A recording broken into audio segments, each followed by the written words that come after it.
Have you ever doubted yourself? Many times. Many times. Oh yeah, finding exercise, number one. It's like the most important thing. I notice very often. It's like 3 times a day. 3 times a day? No. 3 times a day? No.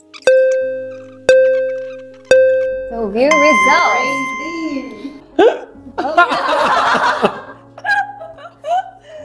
Very kanchong. Ayo, that is very worrying. Human phone near coffee table. Okay. Yeah, I can slowly take my time, okay? A competition, eh? If you care about your physical health, care about your mental health as well. Welcome to Tea Breaks with YB Syed Saddiq, Syed Abdul Rahman. Selamat sejahtera to all of our viewers and listeners on another episode. And today we have the privilege to have tea break with one of our Malaysia's icons. He is the Member of Parliament for Muar and the President of MUDA, and he's none other than YB Syed Saddiq, Syed Abdul Rahman. Woohoo! So a round of applause, everybody. Thank you very much. Just call me Saddiq. It is really our honor to have you here. You know, when Chayan told me that he said yes to our invitation, I'm like, No, the honor is mine. Yeah. Thank you so much for being here. Yes, and of course to get the ball rolling, I have a few would you rather questions. You immediately start with would you rather. Now just to warm up sikit lah, Sure, honestly, sure. okay? And I'll call this segment the soalan kilat. So all you have to do is just really answer one of the 2 options. So for example, if I ask you, would you rather have the skill of singing or dancing, then you just choose either or. Very straightforward, yeah. Yeah, very straightforward. Okay, so shall we begin? Yes. Okay, first question. Would you rather have flying or invisibility superpower? Flying. Would you rather have free food every day or extra hours in a day? Oh, definitely extra hours. If only I could have 30 hours a day, I can do so much more work. Free food is okay, I can buy, I can pay. I cannot buy time. True. Okay, would you rather do breathing exercises or journaling? I'm used to breathing exercises. See? I have this. So the wellness thing on my... Yeah. I tried to journal and then I just stopped after like 1 month. Okay. Yeah. We will have time to eat. It's okay. Wait, would you rather have no electricity or no water? Wow, that's remarkably tough. But without electricity, you can have water. Electricity. Electricity or no water? No, I rather... I rather have electricity. And no water. Would you rather never be stuck in the traffic again or never get sick? Definitely not get sick. Okay, would you rather walk barefoot in a public restroom in Malaysia or have food poisoning? Barefoot in a public restaurant. Restroom. Restroom. Food poisoning is so much worse. A Malaysian version of food poisoning is so much worse. Would you rather climb the highest mountains or swim in the deepest seas? Ooh, I want to do both. I think I want to climb the highest mountains. The scene will be gorgeous. Yeah, you go down, it's all so dark. Can't see anything. That's what not diverse will tell you. Okay, would you rather be the strongest or smartest person in the world? Smartest. Would you rather have bad breath or smelly feet? How do I mitigate? Bad breath can mitigate. Smelly feet can mitigate. Bad breath. You just take gum and... Logical. Okay, would you rather be free of worries or free of sadness? Free of worries or free of sadness? Free of sadness. Worries I can control. Okay. Wait, one last question. Would you rather go on a date with Lynette or me? Would you rather go on a date with Lynette or me? Hey, that's... Okay, that one, that is just a trick I'll question. get into trouble, but yeah. That's all I have for the would you rather questions. So thank you so much, YB, for being so sporty. Was it one of the toughest? No, it's okay, but a lot of unexpected questions were included. So yeah. I was like saying, you know, before we started, like or at least myself, like I feel like I didn't know much about yourself. We know a lot about what you do and in the political scene. So maybe you want to tell us a bit more what led you into politics and what keeps you on this pursuit. I mean, to put it in summary, everyone will have their life's calling. Mine wasn't politics, to be very honest. It was teaching, something which gets me very excited. Even before I joined politics, I was a part-time lecturer. I used to had the opportunity to travel to more than 20 countries to teach debating, public speaking. So, and I get very excited doing it. It's not about the money, it's something which really keeps me up, alive and awake. However, in Malaysia, I start to realize in order for you to revamp our education system, the epicenter of change is politics. I mean, you can be the best teacher in the world, but if policies, schools, institutions are not strong, you will not be able to leave a strong impact. So that's when politics became the next calling. But while that is the case, I think I love doing what I do today as well, because I get very excited, especially when I'm able to impact policy changes, when I talk about policies. Less about elections and politics, I get very stressful. But when I talk about policies, I get very excited, and that keeps me awake every day. Yeah, so today I don't see it as a chore, I don't see it as a mere job, I see it as a passion. A life's passion and a life mission and goal. I know I'm in the right place with the right heart and mindset when I wake up every morning looking forward to do what I'm supposed to do. Well, I think that takes a lot to really know where you are and what you want to do with this life. And I suppose that comes with a lot of conviction. Yeah. And I think when it comes to politics, right, I would think that it's so much easier to just join or just be a part of any of the mainstream parties, but you chose to form MUDA, a youth-centric political party, which obviously comes with a lot of challenges against the senior players. So what are your thoughts really regarding the stigma against youth pursuing a career in politics and the stress that comes along with it? Yeah, I mean the stress is unbelievable. So imagine running a startup, a tech startup, but this is like times 10 of the stress, because running a tech startup will not lead you to get threatened, your family being put under a lot of pressure, character assassination, so all of that combined. But as I shared, at times the most meaningful of changes requires a lot of sacrifice, and we're just merely one of the components of the sacrifice. You have to see it that way. If we fail, it's okay, someone else will carry the torch forward. So it's very stressful, it's a lot more stressful. I also run a tech startup as well, and running a political startup is so much tougher. But that also gives me the flexibility, room to work with so many people. I mean, amazing people who never had the opportunity to join the political establishment, do not have that kind of political networks and patronage. And working with them keeps me alive. Just engaging in conversations with them, see how happy they are just working the ground. Activists who feel very passionate on issues which they are fighting for. I think that's so much more meaningful than just being one of the small voices in another political establishment. But what about like the stigma that people have towards youth starting a political career? It will always be there. I think the best way to break the stigma, to break that cycle, is to have a lot more people join. I mean, initially for me it was quite tough because I don't come from a political family. I'm the first one, I think, in my family to be in politics. I mean, I come from a low middle income family. Mother is a teacher, father is a blue collar worker. I was the first one to make that leap of faith. And what more, when I made that leap of faith, it came at a time where I was still in university, just completed my law degree, and then got an offer with a scholarship to study in Oxford, and then that came like my first calling. What do I do? Do I just forget Malaysia and go abroad, enjoy my life? It would be a convenient choice. That was very convenient. But I think I'm luckier than others because I have super supportive parents, especially my mom, who guided me throughout the way. Despite the fact that she's a teacher, my teacher will definitely say, go take a scholarship, forget Malaysia, right? She was very supportive of my choice, even though at first it was a little bit difficult to convince. So you actually said no to Oxford? Yes, twice, which is even tougher, especially when you are in a family of teachers, right? Do I regret it? No. I mean, other opportunities open up. If not, I'll never get the opportunity to serve in cabinet. What more to make crucial constitutional amendments and get many changes in. So God works in miraculous ways. Right. So having supportive parents help? Definitely. I mean, to me, to break the stigma, not just jump, but like to sprint ahead in uncharted territory requires you to have a very strong support network. Whether it's family, friends, you need to have that. I can imagine how difficult that must be. I mean, I've never imagined myself being near their career at all, but I guess I can relate to a certain extent, because like when I first came out as an intern, nobody want to come to me. They're like, I don't want to see you, I want to see your supervisor. You're too young, you don't have experience, what do you know about my issue? That made me feel like I wasn't good enough. So I wonder, like, in this journey, have you ever doubted yourself? Many times. Many times. I think there's a term for it, imposter syndrome. Yeah, many times where I mean, even up to today, I still do. Like, do I deserve where I'm at? Am I making the right decisions? Or am I hurting others by doing what I'm doing? But in a way, a sense of inferiority, regardless of how much we achieve. Yeah, definitely.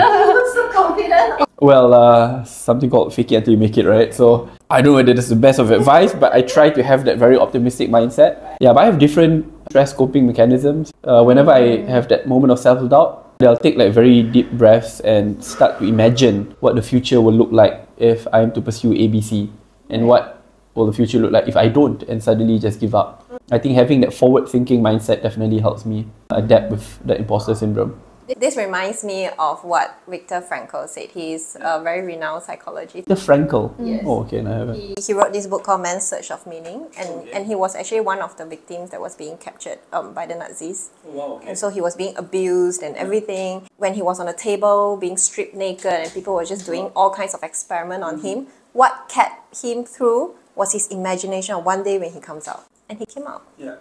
And he became so famous, and he did so much good work in the field of psychology. What's the name of the book again? Man's Search of Meaning. I'm going to find that book. So you mentioned that having that forward thinking help you take care of your mental health. What are some of the things that you do to take care of your own? I mean, again, it's not conventional. I don't know whether my therapist will endorse. But something which I pick up since I was young. Number one, I hyper-scheduleize everything from early morning to super late night. When you scheduleize everything, there's a sense of order and consistency, which gives a little bit of mental clarity, even to what I wear. So you'll always see me either wear all Uniqlo all the time. It's different funky socks, either blue or white shirt. So I don't have to think so many things, so it's the same thing I do. Like Steve Jobs. I wouldn't say as good as Steve Jobs, it's obviously much better, but I try my best to scheduleize everything. Two, when I'm under immense stress, my cats will be the best saviors. I'll randomly go to the cinema late night. I mean, alone. I mean, it's alone. Sounds like a loner, but yeah, I'll go to cinema late night, midnight, and then pick a movie which no one will watch, and then sleep in the cinema. Yeah, I mean, it's not I'm going to watch a movie, sleep in the cinema. Randomly take long drives, not long drives like different states, like just around KL, and then jack up the music and sing my lungs out. Actually, quite a number of like stress coping mechanisms, but I realize the stress gets worse when I leave my schedule open and there's a moment of ambiguity. Then I get hunted by many things. But if I scheduleize a lot of things, it sounds like I'm just like sweeping under the rug, but at one point it just disappears. So yeah, finding exercise, number one. It's like the most important thing. I notice very often, it's like 3 times a day. Once a day? No, but not like the gym, like 1 hour, no. It's like very quick, like 100 push-ups, sit-ups, and kicks. Like, so it's just like 15 minutes every session. So it's like when you wake up in the morning, after lunch, before you go to bed. And if you miss one of it, then you have to go to the gym. So, but it's not long. So it's actually fairly straightforward and simple, but that definitely helps. Wow, I'm already very impressed. I'm like, okay, I'm going to try the cinema. Having said that, right, so what does mental health means to you? I mean, as time passes by, I notice I take it a lot more seriously. Previously, to be very frank, I don't, and to me that's bad. It's a really bad investment into myself and also to those around me. So previously it's always just about physical health, and now I actually think it's equally, if not more important, to invest in mental health. I don't know what a physical breakdown would look like, but I know what a mental health breakdown would look like. You will not be able to sleep, or you'll lose your appetite immediately. Some will have a huge appetite, but for me it's the opposite. I just don't eat, cannot drink, and lose my sense of direction. Those feelings are the worst ever. And when we are talking about stress and challenges, people are saying now that the youth nowadays, this generation, is less resilient than the generations before. What are your thoughts? No way. Yeah, I mean, I've heard these lectures many times, not just towards me, but to our generation. Okay. Actually, our generation is a sandwich generation. We are pressured from top to bottom. So, and like conflicts. All conflict is very different, right? We have a mental health conflict. We are today we are expected to work 2 or 3 different jobs to make ends meet. We are a very asset-light generation. Our parents can already own a house when they're 30. We can't even own a house. We have to rent a room, even rent a car. We can't even own it when we are even in our mid-30s. But above and beyond that, our parents today, when they retire, do not have enough retirement funds. So in the end, we will have to take care of them. So it's top to bottom to start the family stuff, because we have to work 2 or 3 different jobs. Above and beyond that, we're also expected to take care of our parents as well. So we're sandwiched in between. And we went through COVID. I mean, we didn't go through war, but mind you, COVID killed more people than even the biggest of world wars. We actually challenged and confronted in many different and unique ways. So to say that our generation has it easy, I think is a big lie. And it's really unfair.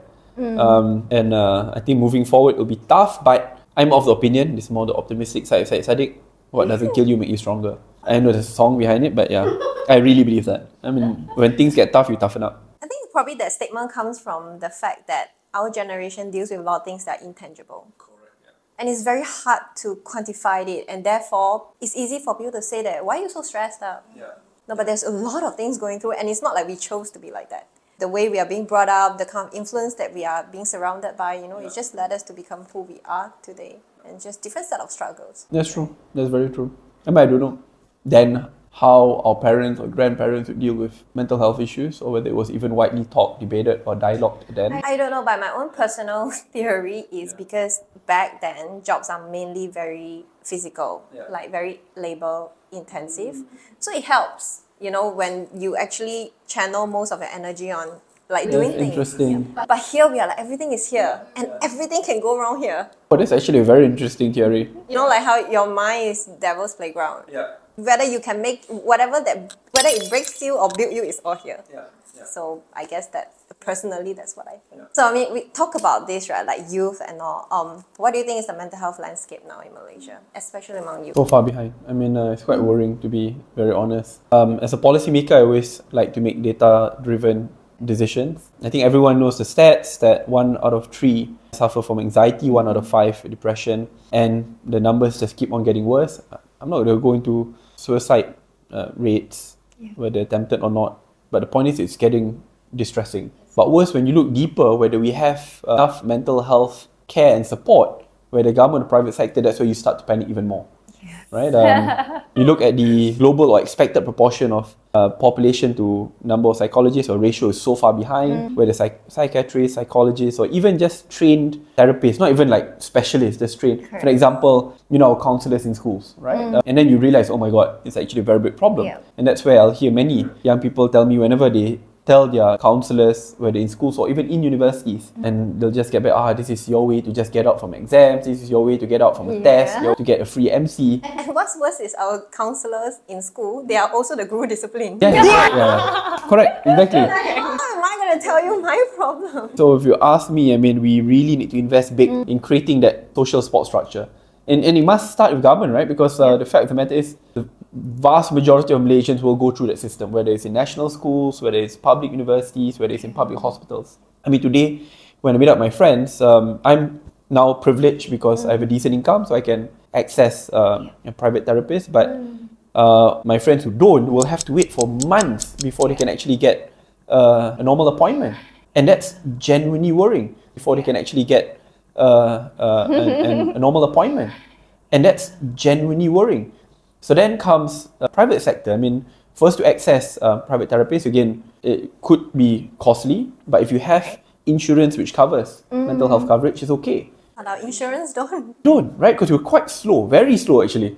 Well, in other developed countries, I mean, when you take up health insurance, that's definitely like there, especially in this day and era. So to me, I think government must walk the talk and put a precondition on private insurers to also put in mental health coverage. It's a must, it's not a choice. Because if you don't, like how you don't take care of your organs, you don't take care of your physical well-being, it's the same here. And if you could just think about it, I mean, I don't have the data around it. I think government should really look into it. How much Malaysians spend on physical upkeep, on your physical health, right? Whether it's to gymming, dieting, dietitians, etc., etc. And then quantify it, and how much do we spend on mental health? And then you'll start to realize that there's a big gap and what government needs to do to plug that gap. Man, it's like you look through our notes, because that's definitely where we're gonna head to. And like YB, you know, how do you think private centers like us can actually work with the government then to address this issue? And what can we do to push the government to do even more? I think first thing first is to ensure that this topic is no longer taboo and is a national topic. And it's frustrating because we've been talking about this for God knows how long, but it's still always in the sidelines. You know? I mean, the best which will happen is that during the presentation of the budget, there will be an increase of like 10 million, which is nothing. I mean, it's actually nothing if you compare the size and scale of the problem. So instead of only have a one-off budgetary solution, which often does not work, I think if centres like yours could speak up in terms of getting policies on private insurance to cover mental health issues, so that we have more trained psychiatrists, psychologists, and not just in hospitals, but as we discuss, upskill and reskill our counsellors from a school level, and above and beyond that, have a genuine database of all centres, small and big, private and government, with a clear scale of pricing, so that people from all backgrounds can access. Because at the moment, it's really, again, I don't have the data, but based on my own personal experience, in the end, it's about recommendation instead of, and not everyone will know someone who feels comfortable to recommend. Because again, this issue, especially in the middle class, is still largely a taboo. It's something very personal. Correct.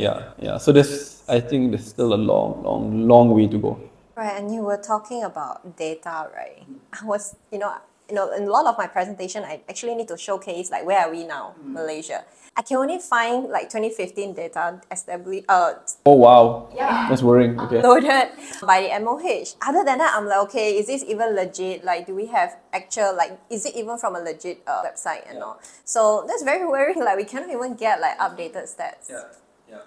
And then and as you were talking about, you know, upskilling counselors, having more psychiatrists and all, it actually reminded our internship, different batches, but we actually have to pay for our internship to practice at government hospitals. You pay for it, they don't pay you, you pay for it. Where? What happened? I mean, government hospitals. Yeah. Wait, why must you pay government hospitals? Because we're paying for their supervision hours. To supervise. Yes. You're joking, right? I mean, government hospitals, they ask you to pay. I wish I'm joking, but no. After this STIGMA, I definitely have to look into this. I know for aeronautical engineering and stuff, I mean, MRO, they have this weird, like, you have to pay for internships, which is very, very exclusive and secluded. I didn't know. Even in your field, it's, oh wow, that's worrying. Especially in our field, clinically, Because we really want to intern at government hospitals, because where you learn the most. But yeah, so we pay because you want the experience, right? Otherwise, you can't really get that. Man, today we're talking about paid internships, like for employees to pay. We pay the employer. Please take us in. Okay, I'll keep that in mind. And the spots are very limited as well. Yeah. Yeah, that's why you mentioned limited mental health specialists. Not even just specialists, right? Trainees themselves. Correct. Yeah. As you were talking about taboo and all, like whenever we talk about, you know, what is one of the, you know, first few steps that we should do to make mental health more accessible, the word normalizing always come out. Like we need to normalize mental health stigma and all. At the policy making level, what has been put in place or what will be put in place to actually make mental health more accessible? I mean, my wish list, if there's 5, I'll do it very quickly. Okay. Number 1, to deal with the gap in the ratio of trained psychologists, psychiatrists to the general population, where we are still so far behind, to at least plug that gap. 2, to upskill and reskill counsellors. That means at the school level, so it's not just in public hospitals. 3, at the same time, to ensure that the waiting time for you to access a specialist in public hospitals can be reduced to a great extent. You cannot afford for someone to wait for months to have access. I mean, if someone is having a physical breakdown, you can immediately go to emergency services. But if someone having a genuine mental breakdown, you have to wait months. I mean, the fear is that something bad and irreversible would happen by then. 4th, I think, is for government to create more comprehensive policy to ensure that private insurers will have to cover mental health coverage. I think that's great for business at the same time. It's great for business. Actually, this field can prosper. And it's a win-win, right? It's you get to service people who will suffer mentally unless there's an intervention, and above and beyond that, it creates a circular economy. So I think that's 4th, and the final part, which again is boring but cannot be said enough, is to ensure that that conversation is taken to a national stage openly, to a point. I mean, and this I have to give credit to icons like Tengku Iman, the daughter to the king, the Yang di-Pertuan Agong, who has spoken quite openly about Green ribbon. Correct, there you go. Correct. And she speaks, it's not just about her being an icon, she actually speaks about her experience. The point is, when people don't share their experience, people think there's still a perception of people who go through mental breakdown and mental health issues are only among like those who are like, oh, got problem, got mental problem. Without people realizing actually everyone in their own respective ways, in their own respective scale, actually goes through it. So when a lot more eminent and influential people talk about it openly, then parents start to realize, hey, this is not a taboo. It's not just my daughter, it's not just my son. So, and I'm pretty sure it wasn't easy for Tunku to speak about it. She did, and I think it's opened up the eyes of many, including myself. Indeed, and no one is exempted from mental health difficulties. And Absolutely. Speaking of normalizing mental health, how about let's put that into action? Okay, so we're going to administer the DAS 21 on YB. So what this DAS 21 is really just a depressive anxiety stress scale. So that's what it stands for. And 21 meaning there are 21 questions. Okay. So it's actually just a screening tool, okay, not a diagnostic tool. Screening tool to assess and screen out symptoms related to depression, anxiety, and stress. So it's a very quick and easy way to assess someone's mental health status. I feel it's the worst time for me to take this test because like in my team now I'm sleep deprived. Okay. Election time, worst stress, personal and private. Like that's why you are here. So 21 questions. Let me just explain a little bit. So obviously there is a scoring of 0, 1 to 3. So you just have to think over the past week if any of the statements relate to you. Okay. So if like never throughout the week 0, sometimes 1, often 2, and almost always 3. Okay, sure. So you can start If you have any questions, feel free to ask us. Okay, so 3 means... So the higher the score, the more you relate to that question. Over the past week only, okay? So don't have to think too much. Okay. Ready, go!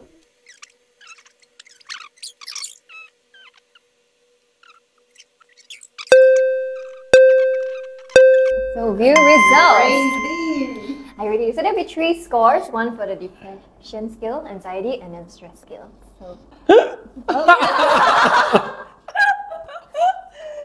very kanchong. Ayo, that is very worrying. Oh god, this is very worrying. Wait, let me just go through it first. Oh, actually, to be fair, I think it's quite true. Yeah, I think it's quite reflective. Stress, extremely severe, 110% true. Anxiety, extremely severe. I know it's severe, I know it's extreme, but it's true, it's definitely there. Depression, I don't think so. It's occasional. Yeah, so, yeah. Okay, so YB scores, depression is moderate, 20. Anxiety, severe, 20. And stress, extremely severe, 34. Okay, but of course, again, this one is within the past week. And like you said, it can fluctuate, right? Yeah, this is probably the worst time to do it. But yeah, so, you know, what do you think about the scores? Reflective? It's very reflective, yeah, to be very frank. How do you feel about this quick check-in exercise? Seeing your results. Scary, to ensure that my depression level is checked. Stress, undeniable. I mean, this is the worst time ever. Anxiety is definitely there. It's quite frequent, yeah. And it's very interesting, like sometimes I feel like I'm stressed, but I didn't feel like I'm that stressed. Yeah. But when I do it right, it actually shows that I'm actually pretty stressed out. Like, and it serves as a good wake-up call. So like, okay, Lynette, if you don't take a break right now, you're gonna break. Yeah, I have to remind my team that, you know. We're gonna get them do it later. And of course, we're not just gonna leave you knowing just your scores, right? We are also gonna introduce a technique that can be helpful in calming our nerves and hopefully bring ourselves back to the present moment. So we would like to invite you, YB, to try it together with us. All of you can do together. So, alright, so it's called the grounding technique. And we know oftentimes your job requires you to move from one place. Rushing from one place to another place. In fact, I know later he's going to rush to another place as well. So before we begin, let's just sit in a very comfortable position. Yeah. And let's just be aware of our breathing first. So it would be helpful if you can put one hand on your chest and another on your tummy. Oh. Yeah. So you want to imagine this breathing, right? Imagine your tummy is a balloon. So when air goes in, it expands. So you want to notice your tummy is supposed to be rising up. And then when you exhale, your tummy goes back down. Just like the balloon, it deflates. Okay? So if it helps, you can actually look down and notice it. Because sometimes we're very self-conscious when, you know, like, then we start breathing with our chest, right? So you can look down at your tummy. Just like how a baby who is asleep very soundly, you notice your tummy goes up, goes down, goes up, goes down. Very good. You notice it? Yeah? Okay, and we'll slowly move to the grounding technique now. And it's called 5, 4, 3, 2, 1 because it awakens all our 5 senses and we will progressively move towards all the 5 senses. So we know our 5 senses would be our sight, touch, hearing, taste, and smell, right? So first one, YB, if you can just look around, just take your time and notice things. Can you name me 5 things in a room that you can see right now? Human, phone, mirror, coffee, table. Okay. Yeah, I can slowly take your time, okay? A competition, eh? Yeah, no competition. Exactly what I told her. I said, Saddiq is probably going to wrap it. Yep. 4, okay? 4 things that you can feel around you. So now you can move your hands and you want to take your time and tell me the texture as well. Things around you that you can feel, you can just stretch your arms. So what you want to verbalize it, tell me what you're touching and then the texture. I feel suffering. No, I mean, really smooth, rough texture, very comfortable Uniqlo. Insert advertisement. And can you name me 3 things that you can hear around you right now? If your tummy is grumbling, that is counted too. But let's try to focus out of your body. If you want to hear better, you can close your eyes as well, just to hear things. If you hear the aircon and the fan, you can hear your voice and mine. Occasionally, the sound of the clicking camera. From Faris. Right, that's definitely more than 3. Great. And 2 things that you can smell right now. Smell, I definitely can't. Oh, it's typical aircon, the aircon smell. And like, I think, which I presume will be either one of your perfume. Okay. It's just like very Febreze. I don't know Febreze, but like, what is it? Angel perfume. No, it smells good. It's a very sea, like sea kind of, Okay, and one last one. thing that you can taste. A thing that you can taste. Coffee. Very strong taste of coffee. Yeah. Alright. So that is our 5, 4, 3, 2, 1 grounding technique. Oh, okay. And how do you feel about it? Interesting. A lot more conscious. I think this is a lot about mindfulness as well. So we do that in our sessions with our clients. We also actually recommend anyone who is watching this to practice this whenever you are feeling nervous or you are having an anxiety. What it really does is, like I said, a lot of the things that we struggle with is in our head. And if all energy is channeled to this part of our body, we will only continue to ruminate and think and be worried about things. But when we start channeling our energy to different parts of our body, you know, you touch, you smell, really just make use of the 5 senses that God has given us. It really helps calm us and it's really feel more grounded and composed. Right? So yes, that is actually all that we have today. Because it's so interesting because you talk about, you know, how talking about mental health and normalizing it should be taken up to a stage level. And it's really our privilege to have you here doing this personally and so be very kind and open to revealing your scores to us. So thank you so much. It's a pleasure. Thank you for having me. For doing this with us. Any final wisdom, words of wisdom for audience, our viewers about mental health or anything? If you care about your physical health, care about your mental health as well. I mean, that advice goes to me as well. I care a lot about my physical health, physical fitness, but often I forget about mental health. There's no health without mental health. Right, so thank you. That's a good punchline. Thank you very much. Okay. Thank you once again, YB, for your time and the team. And of course, feel free to catch us on our YouTube, Spotify, and see you when we see you. Bye!